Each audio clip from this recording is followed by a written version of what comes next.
Hello everyone, welcome to my channel Sumit Theorem. My name is Sumit, your math teacher. तो आज मैं class 10 CBSE board का पहला chapter जो है रियल नंबर वो मैं आपको बताने जा रहा हूँ। ठीक है, तो चलिए शुरू करते हैं। रियल नंबर होता क्या? ओके, तो देखिए रियल नंबर क्या होता है ना। रियल नंबर क्या होता है? It is the combination of rational and irrational numbers. Okay, तो रियल नंबर क्या होता है? Real number is nothing but it is the combination of rational and irrational numbers, या फिर हम लोग बोल सकते हैं कि real number is the union of rational number as well as irrational numbers. ठीक है, तो एक चीज हमेशा याद रखना, जो रियल नंबर होता है उसको हम लोग कैपिटल आर से डिनोट करते हैं ना। ठीक है, रियल नंबर हम लोग किससे डिनोट करते हैं? कैपिटल आर से। ठीक है ना। और ये आर क्या होता है? कॉम्बिनेशन होता है किसका? रेशनल नंबर और इरेशनल नंबर का। मतलब रेशनल नंबर को हम लोग मैथमेटिकली डिनोट करते हैं कैपिटल क्यू से। ठीक है, और इरेशनल नंबर को हम लोग मैथमेटिकली डिनोट करते हैं कैपिटल क्यू बार से। ठीक है, तो ओवरऑल अगर हम लोग मैथमेटिकली देखा जाए तो हम लोग बोल सकते हैं कि जो रियल नंबर है ना वो क्या हो जाएगा? It is the combination of Q plus Q bar ना, ये दोनों का कॉम्बिनेशन होता है। कौन? Real number. ठीक है, क्लास 11th में काम आएगा नोटेशन। अब यहाँ पे क्वेश्चन ये अराइज हो रहा है तुम लोग के मन में कि आखिर सर रेशनल नंबर क्या होता है और इरेशनल नंबर क्या होता है? ओके, तो अभी मैं बताने जा रहा हूँ कि रेशनल नंबर होता क्या है इसमें। तो देखो रेशनल नंबर जो होता है ना वो क्या होता है, क्योंकि तुम लोग का जो चैप्टर 1 है ना ये पूरा रेशनल नंबर पे बेस्ड है। ठीक है ना। देखो इसको हम लोग क्या से लिखते हैं? कैपिटल क्यू से डिनोट करते हैं। ठीक है ना, इतना याद रखना। अब मैं शॉर्ट में यहाँ पे लिख रहा हूँ कि रेशनल नंबर तुम्हारा एक ऐसा नंबर होता है ना जो तुम्हारा किस फॉर्म में रहे, जो तुम्हारा हमेशा याद रखना कि पी बाई क्यू के फॉर्म में रहेगा। ठीक है, तो रेशनल नंबर तुम्हारा क्या होता है? ऐसा नंबर जो पी बाई क्यू के फॉर्म में होगा, जहाँ पे तुम्हारा क्या होगा? Where Q not equal to zero. पहला कंडीशन क्या ये बोलता है? यहाँ पे Q not equal to zero होना चाहिए। और तुम्हारा क्या पी और क्यू क्या होना चाहिए? पी और क्यू आर एनी इंटीजर्स। ठीक है, ओके, ये दो कंडीशन याद रखना कि रेशनल नंबर क्या होता है? ऐसा नंबर जो समथिंग बाय समथिंग मतलब पी बाई क्यू के फॉर्म में हो, जहाँ पे तुम्हारा Q not equal to zero होना चाहिए और तुम्हारा पी और क्यू क्या होना चाहिए? एनी इंटीजर्स होना चाहिए। ठीक है, दो कंडीशन याद रखना है ना। जैसे अगर मैं इसका एग्जांपल लूंगा तो इसका एग्जांपल क्या हो जाएगा? सपोज मैं लेता हूँ तुम्हारा 2/3 है ना, तो तुम लोग क्या बोलोगे? सर ये 2/3 जो है ना ये पी बाई क्यू के फॉर्म में है। ओके, पी बाई क्यू के फॉर्म में, जहाँ पे अगर हम लोग कंपेयर करेंगे तो पी का वैल्यू कितना मिलेगा? 2, और क्यू का वैल्यू कितना मिलेगा? 3। जहाँ पे तुम्हारा पहला condition Q not equal to zero होना चाहिए ना, तो यहाँ पे तुम्हारा Q not equal to zero है। ठीक है, पहला कंडीशन फुलफिल कर रहा है। दूसरा कंडीशन क्या बोल रहा है कि पी और क्यू आर एनी इंटीजर्स, मतलब ये 2 और 3, पी का वैल्यू कितना? 2, क्यू का वैल्यू कितना? 3। दोनों क्या है? एनी इंटीजर्स, मतलब ये तुम्हारा 2 और 3 पॉजिटिव इंटीजर्स है। तो दोनों कंडीशन फुलफिल कर रहा है। इसका मतलब 2/3 क्या है? तुम्हारा रेशनल नंबर है। ठीक है, अच्छा और एक एग्जांपल लेते हैं। सपोज मैं लेता हूँ केवल 2 लेता हूँ। ठीक है, क्या ये रेशनल नंबर होगा? तो बहुत बच्चे बोलेंगे सर ये रेशनल नंबर नहीं होगा, बट एक्चुअली हमेशा याद याद रखना, अगर तुम्हारा कोई नंबर ऐसे 2 लिखा हुआ है ना, कोई भी नंबर दिया रहेगा, तो इसके नीचे बाई में कितना 1 छिपा रहता है ना डिनोमिनेटर में।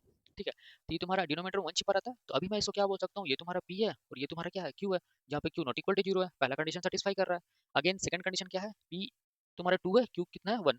कंपेयर करेंगे तब तो क्यू तुम्हारा नॉट इक्वल टू जीरो हो रहा है और दूसरा तुम्हारा क्या है? पी और क्यू दोनों तुम्हारा एनी इंटीजर्स है, लाइक पॉजिटिव इंटीजर्स। ठीक है, तो ये भी तुम्हारा क्या हो जाएगा? ये भी तुम्हारा हो जाएगा रेशनल नंबर्स हो जाएगा। ठीक है, ओके, अगर मैं ऐसे लिखता हूँ ना, सपोज मैं ऐसे लिखता हूँ 1/0 ना, 1/0 लिख दिया, क्या ये रेशनल नंबर होगा? तो बहुत बच्चे लोग बोलेंगे कि हाँ सर होते हैं, क्योंकि बहुत बच्चे लोग बोल देते हैं आंख बंद करके कि होते हैं, बट एक्चुअली ये रेशनल नंबर नहीं होंगे।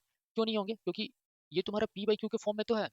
ओके, ये है, बट तुम्हारा क्यू क्या है? यहाँ पे इक्वल टू जीरो हो जा रहा है। देखो क्यू अगर कंपेयर करेंगे तो क्यू का वैल्यू कितना हो रहा है? जीरो।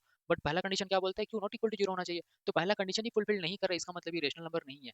और हमेशा याद रखना कि जब भी तुम्हारा डिनोमिनेटर में जीरो होता है ना, तो वो तुम्हारा अनडिफाइन होता है ना, वो मैथ्स में वो नंबर डिफाइन ही नहीं किया गया है ना, तो किसी प्रकार का नंबर नहीं होगा, इवन रेशनल नंबर भी नहीं होगा। ठीक है, ओके, तो ये तुम्हारा 1/0 रेशनल नंबर नहीं हुआ, या फिर डिनोमिनेटर में जब भी जीरो आ जाएगा ना वो तुम्हारा रेशनल नंबर या फिर किसी भी तरह का नंबर नहीं होता। ठीक है, डिफाइन ही नहीं होता वैसा नंबर है ना। तो ये था तुम्हारा रेशनल नंबर, किसको बोलते थे हम लोग, शॉर्ट में मैं बताया।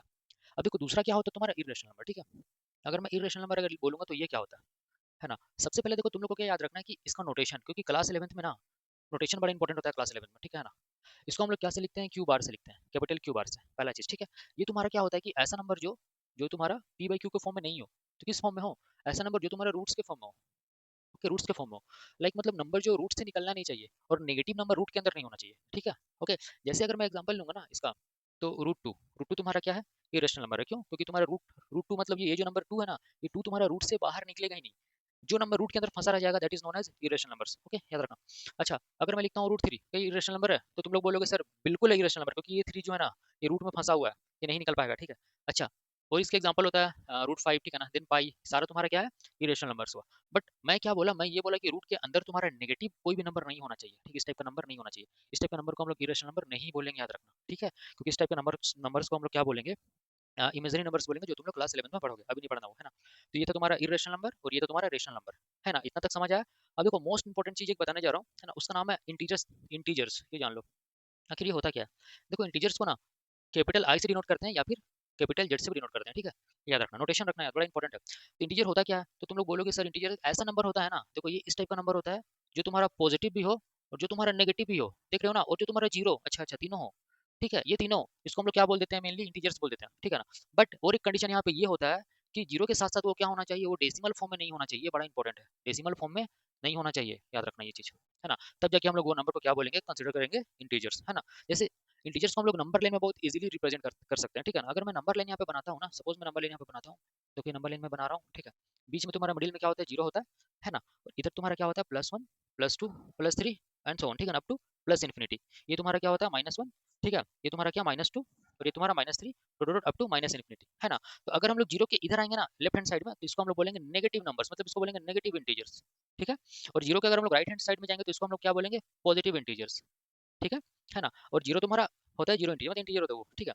इसीलिए इंटीजर्स क्या होता है, नेगेटिव इंटीजर्स भी होता है, पॉजिटिव इंटीजर्स भी होता है और जीरो तीनों होता है। बट अगर सपोज तुम्हारा इंटीजर आई का वैल्यू अगर सपोज 2.5 दे देगा, तो ये तुम्हारा इंटीजर्स नहीं हुआ, याद रखना, क्योंकि डेसिमल में इंटीजर्स नहीं होता है ना। तो बस तुम लोग को इतना याद रखना इंटीजर्स क्या होता है। अब देखो एक चीज बड़ा यहाँ पे इंटरेस्टिंग चीज है ना, कि अगर हम लोग यहाँ पे काउंटेबल नंबर को लेंगे ना, 1 से लेके 1 2 3, अगर हम लोग ये 1 2 3 4 ऐसे करके लेंगे काउंटेबल नंबर, जिसको हम लोग काउंट कर सकते हैं, और काउंट हमेशा 1 से करते हैं, ठीक है। तो उसको हम लोग बोलेंगे नेचुरल नंबर, है ना। मतलब नेचुरल नंबर क्या होता है, विच स्टार्ट्स फ्रॉम 1, ठीक है। ओके। अगर हम लोग जीरो से स्टार्ट करेंगे ना कोई भी नंबर को काउंट करना, तो हम लोग उसको क्या बोलेंगे, होल नंबर। मतलब होल नंबर क्या होता है, 0 1 2 3 एंड सो ऑन, ठीक है। अच्छा, ओके। और अगर हम लोग नेगेटिव नंबर्स को भी ले लेंगे, तो वो क्या होता है तुम्हारा, negative positive and than zero, तो उसको हम लोग बोलेंगे इंटीजर्स बोलते हैं, ठीक है। तो ये था तुम्हारा बेसिक अबाउट रियल नंबर्स। सारों को हम लोग जब कंबाइन कर देंगे ना, तो क्या बन जाएगा, ये रियल नंबर्स बन जाएगा, ठीक है। तो ये रियल नंबर्स था, इसका इंट्रोडक्शन था। तो नेक्स्ट लेक्चर में मैं बताऊंगा एक्सरसाइज 1.1 का थ्योरम सब, ओके। तब तक के लिए थैंक यू।